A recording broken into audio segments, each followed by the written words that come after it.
Olá, tudo bem? No próximo Univerciência você vai acompanhar o trabalho de pesquisadores da Universidade Estadual do Piauí que usam matemática e computação gráfica no tratamento de doenças vasculares. Veja também, uma pesquisa da Universidade Federal de Sergipe investiga a relação entre tonturas e zumbidos com a pandemia. E ainda, um produto promete aumentar a durabilidade de frutas e verduras. Estas e outras pesquisas você confere no nosso próximo Univerciência. Até lá!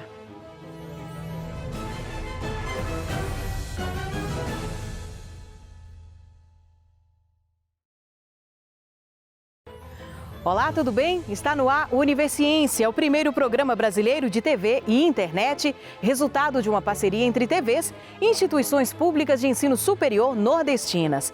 Aqui conhecemos a ciência que é produzida no Nordeste brasileiro. Confira aí algumas das pesquisas de hoje. Estudo da Universidade Estadual do Piauí pode ajudar no tratamento de doenças vasculares. Uma pesquisa da Universidade Federal de Sergipe investiga a relação entre tonturas e zumbidos com a pandemia. E ainda, você vai saber o que é e quais os benefícios da biorremediação.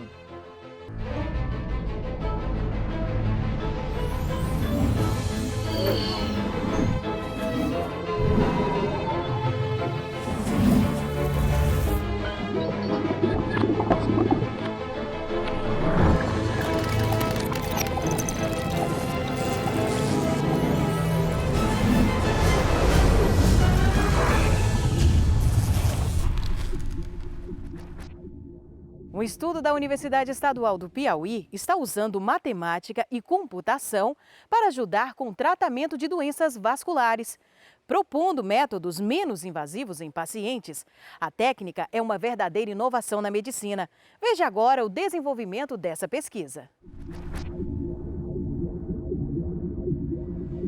O principal objetivo da pesquisa é, através desse processo de recuperação de imagens de ressonância magnética ou angiografia, trazer para ambientes reais em que nós podemos manipular de forma computacional e matemática. O que seria essa manipulação? Então, imagina que nós temos um sistema vascular com algum tipo de deformidade.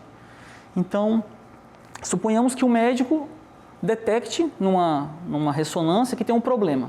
E esse problema pode estar afetando a velocidade sanguínea, a pressão, e isso tudo são em combinação, são indicativos de diversos problemas. Dentre eles, claro, em determinadas regiões, pode gerar problemas de acidente vascular cerebral. Então, o que pode ser feito? Recuperar essas imagens, trazer para o ambiente computacional, consertar essas imagens e verificar se, após esse conserto, essa manipulação, se nós conseguimos ver o sangue evoluir como ele deve escoar de fato. Uma vez que é coletado esse conjunto de imagens, nós conseguimos trazer para um ambiente computacional, nós conseguimos simular como o sangue escoa. Existem parâmetros que medem isso, tipo ecografia Doppler, avalia pontualmente a velocidade de sangue, a pressão e tudo mais.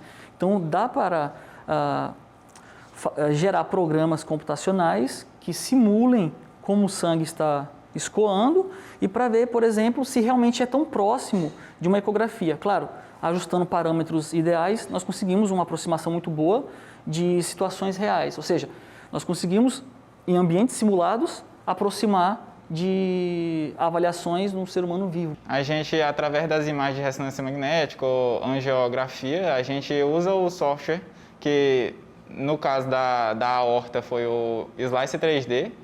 E aí, por meio dele, a gente seleciona a parte da imagem médica que tem relevância para a geração de malha em questão, no caso do exemplo, a aorta. E a partir dessa seleção, a gente faz uma segmentação, onde a gente tira a aorta a visualização 3D da aorta da imagem. No caso, ela se encontra, na casa da aorta inferior, entre os rins e toda a questão do corpo humano que aparece na imagem.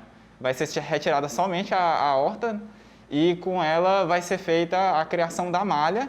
As malhas são modelos 3D que nós obtemos através das imagens.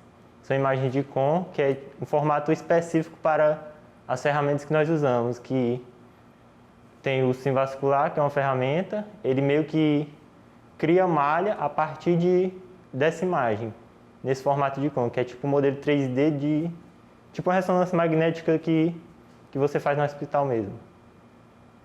Só que ela tem volume, que geralmente quando você recebe no hospital é tipo um plano. Essa não, ela é diferente, ela tem tipo 3 dimensões. Aí, a partir das ferramentas, a gente segmenta a imagem e cria uma malha, tipo esse exemplo aqui. Outro ponto, né, é como é feita essa conexão medicina, matemática e computação, né? Então, o primeiro ponto seria uma análise clínica médica. Sugerir um exame, né, que pudesse gerar essas imagens. Após feito isso e diagnosticado um determinado problema, poderia ser enviado para o pessoal da computação para eles tentarem resolver esse problema de forma computacional. Feito isso, resolvendo isso, traria para a matemática para poder programar os dados, né, e fazer as contas para garantir que aquilo que está sendo feito no ambiente computacional, de fato, é uma decisão ótima, né? Em que sentido ótima? É a melhor decisão a ser tomada dentre possibilidades boas. Então, se nós temos uma parede vascular que ela é reduzida por alguma anomalia, nós podemos botar localmente um stent. Para que servir esse stent? Se uma parede vascular está apertada, você abre ela. Abrindo ela, o sangue vai escoar de maneira natural. Localmente, sabendo qual é a deformidade, onde ela foi ajustada e passando por um processo matemático de saber a melhor colocação, o médico perderia muito menos tempo num processo, né?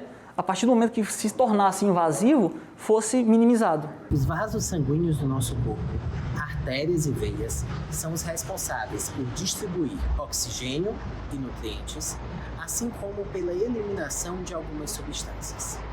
Várias doenças acometem o sistema circulatório, como tromboses e hemorragias. Puxando para a área da neurologia, o acidente vascular cerebral é uma das principais causas de mortes ao redor do mundo. Eles se dividem em 2 tipos: o acidente vascular isquêmico, em que ocorre a parada da circulação em algum vaso, e o acidente vascular cerebral hemorrágico, em que ocorre um sangramento. É preciso ressaltar que essa pesquisa ela é uma pesquisa que não está em fase clínica.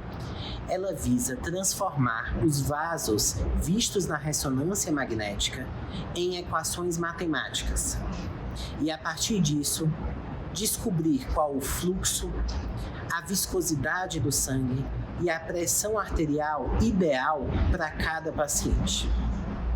Uma vez que a gente consiga fazer isso, pode ser possível diminuir sequelas e mortes relacionadas ao acidente vascular cerebral. É a ciência contribuindo para a descoberta de novos tratamentos para a medicina. E depois do intervalo, pesquisadores da Universidade Federal de Sergipe investigam a relação entre tonturas e zumbidos com a pandemia. A gente volta já já.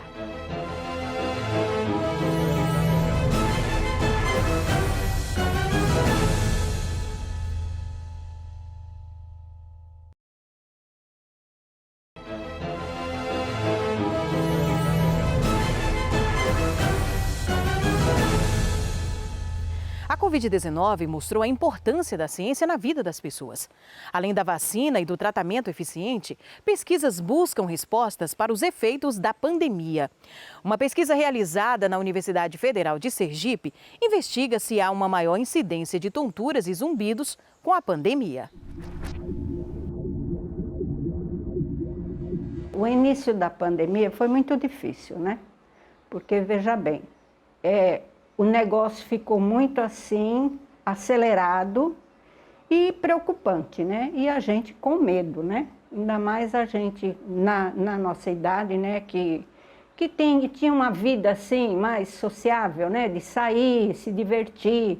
E aí foi cortado, né? Então, veja bem, aí foi quando eu entrei com um processo de tontura, entendeu? Não sei se foi por causa do medo, né? Aí veio aquela tontura, eu não parava em pé, entendeu? Então, comecei a observar o comportamento dela e vi que as questões emocionais estavam desencadeando a tontura no primeiro momento. Num segundo momento, para poder ocupar, ela começou a fazer máscara para vender e aí ela teve tontura de novo. Eu falei, de novo, será que é questão emocional?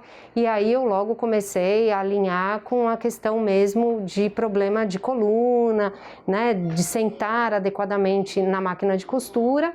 E aí ela desenvolveu também uma dor lombar muito forte. E aí eu procurei até um fisioterapeuta para poder ajudar e foram também diminuindo essas crises de tontura. E aí, em conversa com os alunos, o que vocês têm visto dentro de casa, as queixas, e os alunos sempre comentaram comigo, eu tenho alguém na família que está sentindo tontura, que sentiu zumbido, ou durante o próprio isolamento social, ou até mesmo depois de ter contraído a Covid. E assim surge a nossa pesquisa. A gente fez a coleta de dados em agosto e setembro do ano passado, e o intuito mesmo era pesquisar qual era o comportamento dessa população durante o isolamento social, relacionado a todas as questões emocionais, saúde geral, mas também relacionada à saúde auditiva, principalmente à tontura e ao zumbido. A gente teve 660 pessoas que responderam ao nosso questionário, então a gente observou que 15% da população que foi pesquisada estavam desempregados. Isso emocionalmente contribui significativamente, né, para todas as questões aí relacionadas até à própria doença. E dentro desses que fizeram o isolamento, a gente percebeu que quem fez o isolamento sozinho, ele teve muito, ele emocionalmente, ele estava numa situação muito pior do que aquele que ficou em família. Então, assim, a gente observa que a ansiedade foi o carro-chefe para todo mundo, principalmente para aqueles que ficaram isolados sozinhos, e o estresse. Sendo que aqueles que pegaram Covid, além de ficarem ansiosos, estressados, também tiveram muito mais medo. São dados significativos que deram na nossa pesquisa. Eu morava sozinha, lá na Atalaia, né? E aí, com esse processo também da pandemia, ela não queria que eu ficasse sozinha em casa. Justamente por isso, né? Porque lá no prédio a vizinha teve, entendeu? E a mãe dela veio a falecer também, né? A gente observa, né, que uma das vertentes aí para o zumbido e para a mesma tontura, então o que pode desencadear são problemas emocionais e também estão muito aí associados também com relação ao problema de coluna. Mas existem descritos na literatura que a Covid, o vírus, o SARS-CoV-2, ele se instala no sistema nervoso central. E isso ele pode gerar uma repercussão muito grande no sistema nervoso central como um todo. E também pode agir negativamente, né, nos canais semicirculares, alterando toda essa condição da nossa orelha interna e gerando aí esses sintomas auditivos e vestibulares, que é a tontura e que é o zumbido. Então, os dados mostram realmente que a população apresentou tontura, apresentou zumbido. Observamos que 20,7% apresentaram dor na coluna, que foi desencadeada no período do isolamento social. Além disso, 9,5% apresentaram zumbido e 9,7% apresentaram tontura, sendo que muitos também relataram, acima de 8%, relataram que o problema agravou. Então, ele já tinha o problema e o problema piorou durante o período de isolamento social. Então, acho que detectar, diagnosticar esses pacientes nessa fase agora é muito importante para poder até atuar melhor nessa qualidade de vida deles, numa vida aí para frente. Então, hoje, o que eu fiz, né? Estou morando com ela, desfiz lá do apartamento, né? Entendeu? Aí vim de mudança para cá e aí agora a gente está para vender o apartamento e vou ficar definitivo aqui. Que para mim é melhor que eu tenha uma pessoa que cuida, né? Que está mais próximo e eu ajudo ela, né? Que eu também tenho um netinho e eu ajudo ela. Então vai ocupando a cabeça também, a minha cabeça, né? Eu não fico tão só pensando bobagem, né? Porque cabeça, quando está só pensa bobagem, né? Uma outra contribuição da pesquisa para a sociedade vem do Laboratório de História e Memória da Esquerda e das Lutas Sociais, Labelu, da Universidade Estadual de Feira de Santana, na Bahia. O espaço agrega pesquisadores de história dos mais diversos níveis de pesquisa.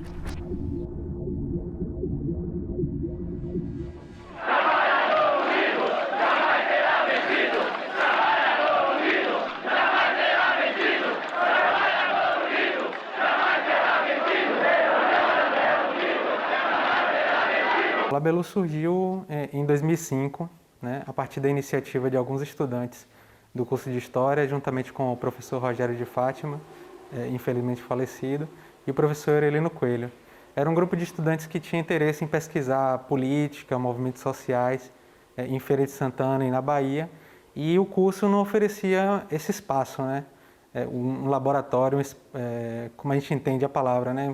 Laboratório como espaço de labor, espaço de trabalho, espaço de ofício de história. Então a gente resolveu criar esse espaço para poder empreender pesquisas no sentido de entender melhor os movimentos sociais, a história da esquerda, das lutas dos grupos subalternos. Geralmente a gente tem a imagem do laboratório como aquele laboratório de análises clínicas, né? Mas aqui também se constitui como um espaço de labor. A gente trabalha com documentos históricos, seja ele físico ou digitalizado, né? E com bibliografias, com trabalhos com textos historiográficos, textos teóricos, e aí a gente constitui o material de pesquisa dos historiadores. A gente faz pesquisa de campo, né? A gente vai a arquivos, arquivos públicos, arquivos privados também, e algumas pessoas nos procuram para poder doar documentações, né? São documentações pessoais e documentações públicas também, que a gente constitui esse material em que o historiador vai se debruçar para pesquisar a história, né? A gente tem materiais das organizações, né? Não são materiais fáceis de conseguir, porque muitos desses materiais foram apreendidos pela ditadura militar naquele ambiente, né, político intenso, né? Mas alguns materiais foram preservados, né? Um deles está aqui no laboratório, que é o da Organização de Esquerda Política Operária, né? Que a gente conseguiu através de uma doação, e a gente hoje tem a guarda desse material. Então são materiais difíceis de se conseguir, mas também a gente pode encontrar vestígios, né, da história e da resistência dos trabalhadores em jornais, nos arquivos públicos, né? Então é um trabalho de busca mesmo, de averiguação, catalogação desses materiais, onde é que eles estão, né, nos partidos políticos, e aí a gente vai juntando toda essa coxa de retalhos, né? E para dar sentido, né? Para ser mais do que uma coxa de retalhos, a gente tem que dar sentido a essa história dessas organizações e desses grupos que lutaram, que resistiram, né? Além desse projeto Guarda-Chuva que eu falei, que é a História e Memória da Esquerda e das Lutas Sociais no século XX, a gente tem 2 projetos ativos, né? Que é o projeto que pesquisa essa organização de esquerda que eu falei, a Política Operária, né? É um projeto que ele pega de 1961, que é o início da organização, e vai até meados da década de 80, né, o recorte temporal do projeto, e pesquisa essa organização, que a gente tem o material documental dela, né? E aí várias pesquisas estão sendo feitas dentro dessa pesquisa maior sobre a Polop, já deu resultados de mestrado, doutorado, nesse sentido. A gente tem também o projeto Um Rio de Lutas, que ele se reporta à história dos grupos que lutaram em torno da instalação da Chesf, né? A Chesf é uma empresa pública que se instalou no Rio São Francisco, e para a instalação dela houve o alagamento da região no entorno, né? Então, muitos ribeirinhos, comunidades indígenas perderam seus territórios, né, de vivência, de tradição, e constitui uma grande luta, né, de reorganização desses povos na região do submédio São Francisco. Então nós fomos procurados pelos lutadores sociais da região para salvaguardar essa memória e para buscar resguardar, né, a memória da luta dos trabalhadores na região do submédio São Francisco. Então a gente recebeu esse material e constituímos esse projeto, Um Rio de Lutas. E a gente também trabalha, já teve resultados também de mestrado, e a pesquisa continua. Além disso, a gente tem um projeto que hoje não está institucionalizado, que ele começou como Lutas Sociais em Feira de Santana. E aí deu diversos resultados também de pesquisa, histórias da Feira Livre, da transferência da Feira Livre do Centro para o Centro de Abastecimento, né, das organizações dos grupos dominantes em Feira de Santana, dos trabalhadores. Então, um projeto que deu bastante resultado. O sentido é da preservação mesmo da história desses grupos, né, da história dessas organizações, da história de luta dessas pessoas que resistiram contra o processo de opressão, né? Então, o sentido principal nosso é a preservação da memória e o resgate da história desses grupos e dessas organizações. A gente acolhe essas pesquisas, traz para o grupo, a gente faz a leitura dos trabalhos que esses pesquisadores produzem, né, e tenta contribuir da melhor forma possível, né, para o avanço da pesquisa. Muitos devem se perguntar por que pesquisar e estudar a história, mas os cientistas são categóricos em afirmar que isso amplia a nossa visão sobre as nossas origens, o nosso passado, o presente, na construção de um futuro ainda melhor. Conhecendo o nosso passado, né, conhecendo nossa história de luta, de organização, a gente pode enfrentar o futuro com mais clareza, né? A gente não precisa reviver processos que a gente já viveu no passado. A gente, com essa experiência acumulada, a gente pode se organizar melhor e visitar e chegar ao futuro de uma forma mais consciente, mais organizada, né? O passado se presta a isso também, né? Conduzir melhor a nossa vida no futuro, conhecendo nossa história, nossa trajetória, nosso passado. Veja daqui a pouco. Você sabe o que é biorremediação? É depois do intervalo. O Univerciência volta já já.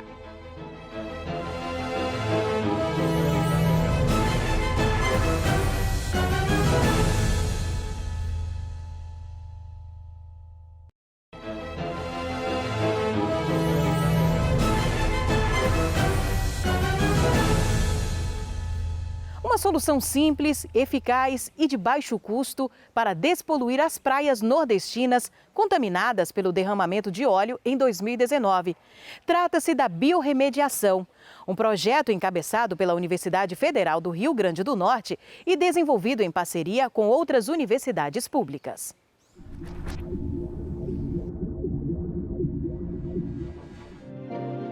Esses seres minúsculos, que só podem ser vistos com auxílio de microscópio, concentram a atenção dos pesquisadores do Laboratório de Biologia Molecular e Genética da Universidade Federal do Rio Grande do Norte.